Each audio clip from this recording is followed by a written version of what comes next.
আসসালামু আলাইকুম। শুভ সকাল।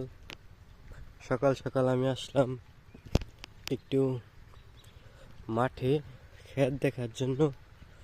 প্রচুর কুয়াশা। এখন বাজে প্রায় 8:30 থেকে 8:30 বাজে। আমি আসলাম একটু হাঁটাহাঁটি করতে। চারপাশ প্রচুর অন্ধকার। সূর্য ওঠার কোনো নামই নেই। খুব খুব অন্ধকার দেখাচ্ছে এখন, কুয়াশা ভরা। আসলাম খেতে, যে আলু ক্ষেত লাগাইছিল, সাথে এগুলো ধনে পাতা, গ্রামের বাসায় যেটা হজের পাতা বলে। আমরা আসলাম একটু ক্ষেত দেখতে। পাখিরা বসে আছে। শীত,